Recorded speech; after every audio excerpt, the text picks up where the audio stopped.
When I run into people sometimes in airports and they ask me what I'm working on, I tell them I'm working on Commercial Crew, and they're like, "Oh, we're going to commercialize our astronauts?" And I have to explain, no, it's not about Commercial Crew. It's about a commercial transportation system to get NASA crew members to and from the International Space Station. We're doing it a little bit differently than a traditional NASA program because we're trying to develop systems that can not only NASA can use to transport our astronauts to the ISS, but also the commercial industry can use for other customers.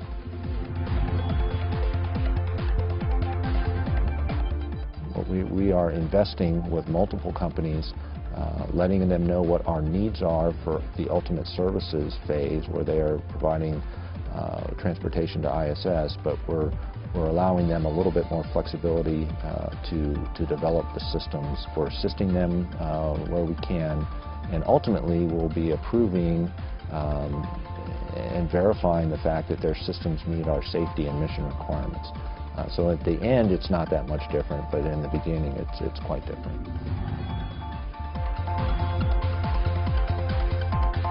I look at the investment that we've made on the space station program, and that investment has been very significant in terms of, if you go back to all the money that we've invested, the shuttle flights to assemble, and we're right at the point in space station where we're starting to reap the benefits, the scientific benefits of that investment.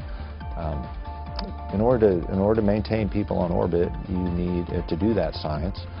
You need to be able to supply them with cargo, and you need to be able to swap them out periodically. Right now, as a partnership, we have one way to get humans up and down, and that is the Soyuz, the Russian Soyuz system. So we are single string on getting people up and down. I think the real need is to have at least some redundancy in our capability to get people up and down to ISS, and the Commercial Crew program is going to provide that redundancy. So we will have both Soyuz and a U.S. system, at least one, that can do that.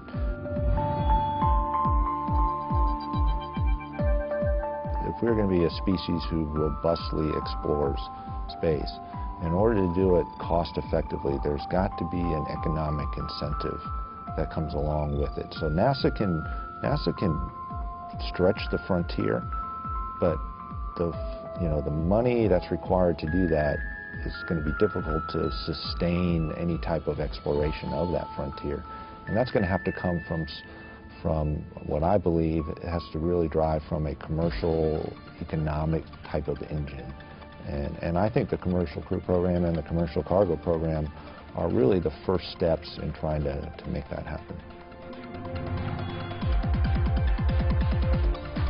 My hope is that, if the commercial spaceflight industry does flourish and other markets emerge for transportation to low Earth orbit, human transportation, that more and more individuals, more and more people will have the opportunity to fly in space.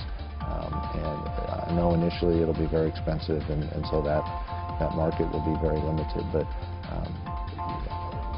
it is such an amazing experience that, in my view, that a commercial industry that ultimately has other customers and other reasons to fly to low Earth orbit, I think it's really exciting. And I think not just school kids, but I think Americans in general get excited by that opportunity, that someday, maybe not for them, but maybe their kids or their grandkids, even if they don't want to become an astronaut, might have the opportunity to, a professional astronaut might have an opportunity to fly in space someday.